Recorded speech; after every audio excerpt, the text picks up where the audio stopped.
संस्कार धानी जबलपुर में, और जबलपुर क्यों मध्य प्रदेश के अंदर न्यायालय के सर्वोच्च पद पर हमारे आदरणीय मुख्य न्यायाधीश न्यायमूर्ति माननीय सूर्यकांत जी हमारे बीच विराजमान है। सूर्यवंशी राजा विक्रमादित्य का प्रदेश राजा भोज उनके 1000 साल बाद आए। ऐसे कई कारणों से मैं अभी विस्तार से थोड़ी सी बात करूंगा, लेकिन हमारे लिए सौभाग्य की बात है आज संस्कार धानी में मैं उनका स्वागत करता हूं, अभिनंदन करता हूं आप सबके माध्यम से। मंच पर ही विराजमान समादरणीय कानून मंत्री अर्जुन राम मेघवाल जी, उनका भी विक्रमादित्य से संबंध आता। राजस्थान में विक्रमादित्य ने एक किला आपके यहां भी बनवाया था और वहां आना बाकी है, जोधपुर के पास। मैं माननीय मेघवाल साहब का भी अभिनंदन करता हूं। हमारे चीफ जस्टिस माननीय संजीव सचदेवा जी, आपका भी अभिनंदन। इस पूरे आयोजन के सूत्रधार हमारे एडवोकेट जनरल प्रशांत सिंह जी, इस दहस के सामने विराजमान सभी माननीय सुप्रीम कोर्ट के न्यायाधीशगण, सभी हाईकोर्ट के न्यायाधीशगण, आमंत्रित अतिथिगणों, भाइयों बहनों, पत्रकार साथियों, मध्य प्रदेश कई कारण से, वैसे तो ये व्याख्यान का विषय आएगा, विषय भी है। हमारे यहां तो पंच परमेश्वर से न्याय की परंपरा जानी जाती है। गांवों के अंदर 5 जने बैठे और बात के कालक्रम में भी कई उदाहरण ऐसे भरे पड़े हैं जिनको हम ध्यान से देखें। और बात के क्रम में भी यहां तो पति पत्नी किसी एक कंपटीशन में पति को भाग लेना है और उनके लिए न्याय करने के लिए एक सज्जन सामने विराजे और वो शास्त्रार्थ होता है। मां नर्मदा के किनारे, महेश्वर माहिष्मति के किनारे वो जो अपना मंडन मिश्र के साथ शंकराचार्य जी का साक्षात्कार होता है। हमारे लिए सौभाग्य की बात है अपने पति को शंकराचार्य जी के साथ शास्त्रार्थ करते हुए देखने के बाद निर्णय देने के लिए जो पावर है वो पावर उनकी धर्म पत्नी के पास है। और हमारा न्याय गौरवान्वित होता है, वो अपने पति को पराजित घोषित करती और शंकराचार्य जी को 1000 साल पहले वो गौरवान्वित करती कि हाँ, इस शास्त्रार्थ में अगर कोई विजयी हुए हैं तो शंकराचार्य जी हुए। और वो उस समय को उद्भट विद्वान थे, मंडन मिश्र। हमारे अपने इस प्रदेश के अंदर ऐसी बहुत सारी बातें मैं बता सकता हूं, लेकिन समसामयिक होगा आज का समय।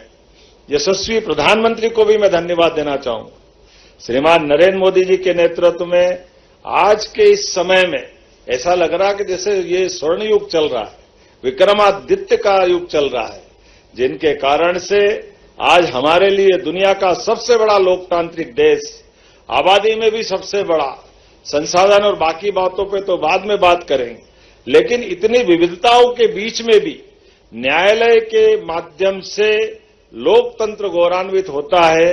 हमने सबने देखा अयोध्या में भगवान राम का फैसला। मैं धन्यवाद देना चाहूंगा आपके माध्यम से, सर्वोच्च न्यायालय को जोरदार अभिनंदन करें उस फैसले के माध्यम से। और ये केवल एक फैसला नहीं, ये एक नई इबारत, नई तरह से बढ़ने वाली लाइन का हिस्सा था। जब किसी एक प्रकरण को कारण से न्यायालय को दोष देते हैं, लेकिन सच में समाज के अंदर भी उन कमजोरियों को हम ढूंढेंगे कि ऐसे निर्णय जो निर्णय के किनारे पहुंच जाए, ये इनके इन प्रकार सत्ता और अनन्य प्रकार से उन विषयों को लंबित रखा जाता है कि विषय का अगर निपटारा होगा तो समाज और सरकार को कठिनाई बढ़ जाएगी। समाज और कठिनाई के कारण से न्यायालय के सिर पे दो, अभी ये तारीख बढ़ा रहे हैं, बड़ा खराब लगता था। लेकिन न्यायालय ने फैसले भी दिए, तो दुर्भाग्य के साथ बोलना पड़ेगा, हमारे इस प्रदेश के अंदर फैसला हुआ, सुप्रीम कोर्ट से फैसला हुआ एक बहन का, और फैसला होते होते लोअर कोर्ट से हाई कोर्ट, हाई कोर्ट से सुप्रीम कोर्ट, और सुप्रीम कोर्ट ने बहन के लिए फैसला दिया। हम सब जानते हैं गुजारा भत्ता का सावानो प्रकरण, और सुप्रीम कोर्ट ने उसको बदल करके फिर हमारे न्यायालय के साथ भी और जनभावनाओं के साथ भी क्या हुआ होगा मुझे अब बोलने की जरूरत नहीं, लेकिन ये वास्तव में ये सत्ययुग है, ये विक्रमादित्य युग है, ये आज का स्वर्णिम युग है, जो एहसास कराता है कि उस 40 साल पुराने साहबानो प्रकरण को भी बदल करके न्यायालय को गौरवान्वित करते हुए हमारी पार्लियामेंट भी उस फैसले को पुनः लागू करती है। ये हमारे लिए सौभाग्य की बात है। और उतना ही आनंद तब आता है जब राम मंदिर के समान, मुझे और ये बात बोलते हुए गर्व होगा कि हमारी हाईकोर्ट भी उसी का अनुसरण करते हुए अपनी एक खंडपीठ के माध्यम से धार में भोजशाला का निर्णय पूरा समाज लेके चलता, जिसमें भोजशाले के निर्णय से कई बार हमारे प्रदेश के अंदर आग लगने की स्थिति बनी, कर्फ्यू लगे, लेकिन मैं न्यायालय को धन्यवाद देना चाहूंगा, जिनके कारण से हमारे हिंदू मुसलमान सब ने स्वागत किया आनंद के साथ, और ये न्यायालय की गरिमा को स्थापित किया। ये लोकतंत्र का आनंद है। कल फैसला हुआ, मुझे इस बात की प्रसन्नता है कि क्या हिंदू क्या मुसलमान, ये जो हमारे न्यायालय की गरिमा बढ़ रही है, यही तो स्वर्णयुग है, यही सतयुग है। आज के समय में हम जोरदार अभिनंदन करें पूरे समाज का भी और इस पूरे भाव का भी, जिसके कारण से आज मैं मान के चलता हूं न्यायालय पे हमारे जो भरोसा है, हाईकोर्ट है, हाईकोर्ट के बाद सुप्रीम कोर्ट है, सबके लिए खुला हुआ है। लेकिन इसका अर्थ हमारा समाज का भाव न्यायालय के प्रति सम्मान का है। मैं व्याख्यान से बात जोड़ना चाहूंगा, क्योंकि व्याख्यान के माध्यम से हम इस पक्ष में शासन के मुखिया होने के नाते, हिंदू हो मुसलमान हो कोई धर्म का हो, हमको सबको लेके चलना है, सबके बीच में बात करना है। इसलिए समान रूप से इतना अच्छा लगता है कि जब बड़े बड़े विषय में भी अगर कोई गलती करता है तो न्यायालय स्वतः संज्ञान लेकर के अपनी उसमें दिशा देने का काम करता है।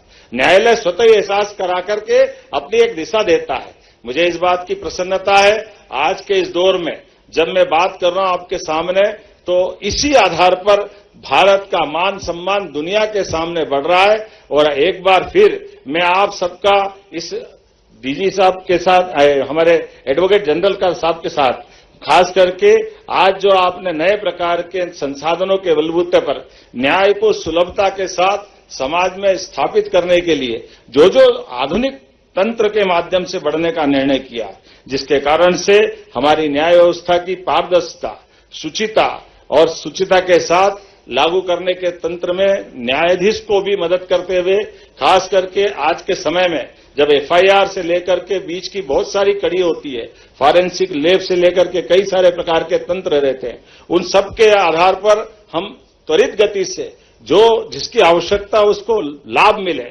उस तक मदद पहुंचाए। क्योंकि न्याय का मतलब ही है विलंब से छुट्टी, न्याय का मतलब ही है अन्याय से मुक्ति। जब अन्याय से मुक्ति की तरफ, न्याय की तरफ बढ़ते हुए कदम देखते हैं तो आधुनिक संसाधनों के बलबूते पर आगे बढ़ने का महत्व है। और इस बात के लिए पुनः मैं व्याख्यान के माध्यम से, चूंकि यह व्याख्यान हमारे बीच एक संदेश देगा कि हां, हम रानी दुर्गावती की नगरी से इस न्याय की बात कर रहे हैं। रानी दुर्गावती वो ऐसी शासिका जिसने उस कठिन काल में भी उस सत्ता के सामने अपनी देश की स्वतंत्रता के लिए 52 बार युद्ध जीतने के बाद भी मौका पड़ा तो अपना बलिदान कर दिया, लेकिन विदेशी दासता के खिलाफ सदैव लड़ने का संघर्ष अपना न केवल हौसला जज्बा कायम रखा बल्कि बाद की पीढ़ी को भी प्रेरणा दी। और कई कारण से जबलपुर तो और भाग्यशाली है। मां नर्मदा की धारा, यद्यपि पूरी धारा लगभग 2500 किलोमीटर तक जाती है, लेकिन मां नर्मदा का आशीर्वाद अगर किसी नगर को मिला है तो जबलपुर को ज्यादा मिला है। मां नर्मदा की धारा अमरकंटक से प्रारंभ होकर जब जबलपुर में आती है तो काली पत्थर की चट्टान भी संगमरमर की हो जाती है। वो एहसास हमको होता है। वो उज्जवल धवल धारा हमारी निर्मलता की, सुचिता की और मां के आशीर्वाद की कहानी कहती है। आज के इस अवसर पर मैं पुनः आप सबका वंदन करता हूं, अभिनंदन करता हूं। बहुत बहुत धन्यवाद। भारत माता की जय। कार्यक्रम को आगे बढ़ाते हुए